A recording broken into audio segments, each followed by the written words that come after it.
ये है एक छोटे से परिवार की कहानी जो बहुत ही गरीब और मेहनती था। इस परिवार में एक पिता जो दिन भर मेहनत और मज़दूरी करके अपने परिवार का पालन पोषण कर रहे थे। अपनी पत्नी और अपने छोटे से बच्चे को खुशियाँ दे सकें, इसलिए वो हर दिन हर रात मेहनत और मज़दूरी करके अपने परिवार को जो प्रेम उनसे बन सकता था वह उसे देने का प्रयास कर रहे थे। माँ अपने बच्चे को हर खुशी देना चाहती थी जो उसके लिए उचित है।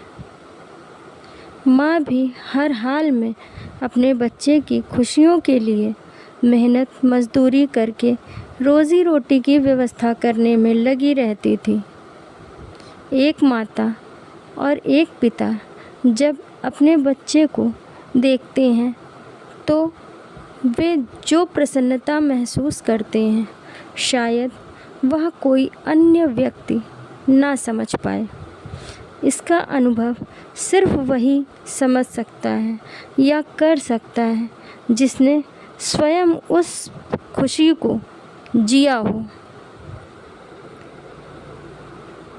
बच्चे को अच्छे स्कूल में भेजना हर माँ का सपना होता है, हर पिता का सपना होता है। बच्चा भी यह सोचकर बड़ा खुश होता है कि मेरे माता पिता मुझे इतने अच्छे स्कूल में भेज रहे हैं, मुझे इतना अच्छा अवसर मिला है। माँ अपने पड़ोसियों से अपने बच्चे की तारीफ़ करते हुए थकती नहीं, हर वक्त अपने बच्चों की तारीफ़ों के पुल बांधती रहती है।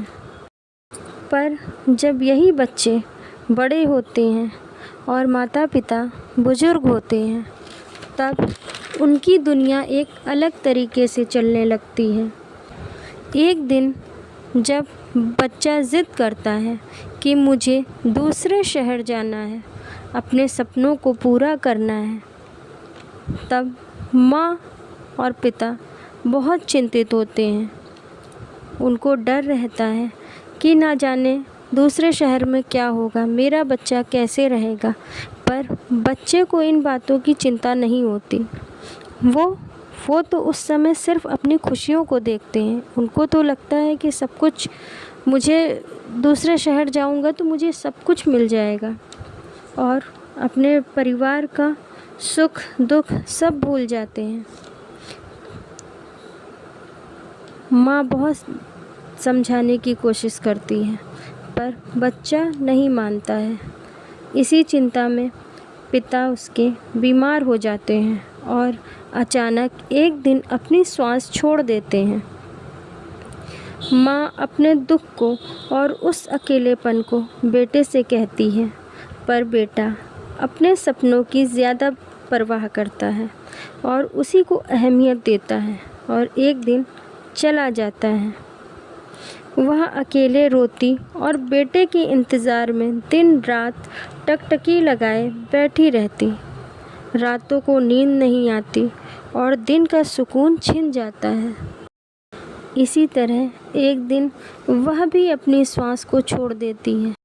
पर माँ का रिश्ता है ये, कहीं ना कहीं बच्चे को उसके दर्द का एहसास होता है, पर उस वक्त बहुत देर हो चुकी होती है और जब वह आता है तो केवल और केवल माँ का शरीर होता है।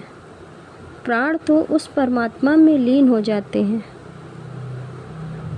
तब वह बच्चा बहुत पछताता है कि शायद उससे कहीं भूल हो गई। उसे समझना चाहिए था अपनी माँ के अकेलेपन को, अपने पिता के प्रेम को।